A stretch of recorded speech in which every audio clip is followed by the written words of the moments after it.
Harper Audio presents The Martyr's Curse by Scott Mariani. Read by Colin Mace.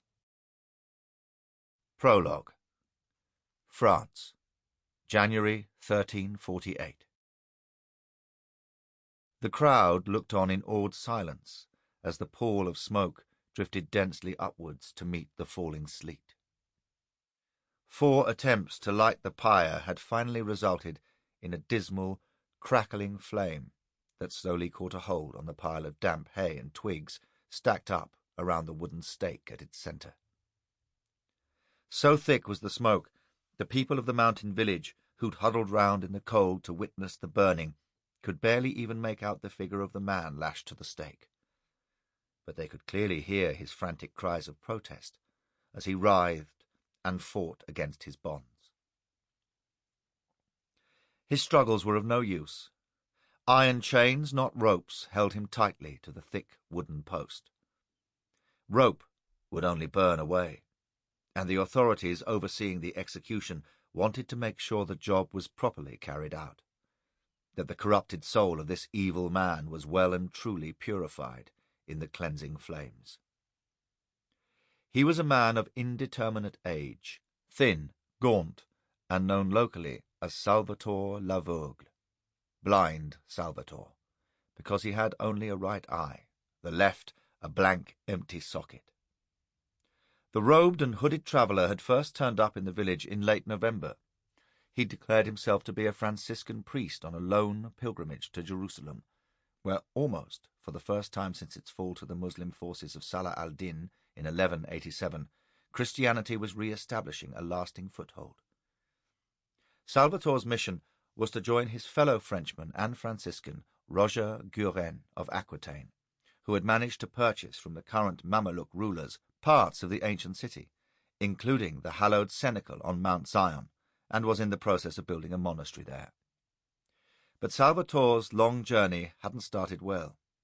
He'd scarcely covered 80 miles from his home in Burgundy before a gang of brigands had beset him on the road, taking his nag and the purse containing what little money he had.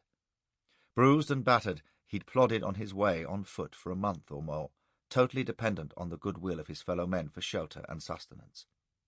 Finally, fatigue and hunger, combined with the growing winter cold and the unrelenting rain, had brought on a fever that had nearly ended his pilgrimage before it had properly begun. Some children had come across him lying half dead by the side of the path that wound up through the mountain pass a mile or so from their village. Seeing from the dirty tatters of his humble robe that he was a holy man, they'd run to fetch help, and Salvatore had soon been rescued. Men from the village had carried him back on a wagon. He'd been fed and tended to, and fresh straw bedding had been laid down for him in an empty stable that he shared with some chickens. During the weeks that followed, the priest's fever had passed, and his strength had gradually returned. By then, though, winter was closing in, and he'd decided to delay resuming his journey until the spring. To begin with, most of the villagers hadn't objected to his remaining with them 2 or 3 more months. It was an extra mouth to feed, true, but then an extra pair of hands was always useful at this hard time of year. During his stay, Salvatore had helped clear snow, repair storm damage to the protective wall that circled the village, and tend to the pigs. In his free time, he'd also begun to draw a crowd with his impromptu public sermons, which had grown in frequency and soon become more and more impassioned. Needless to say, there were those who were unhappy with his presence, and this became more noticeable as time went on.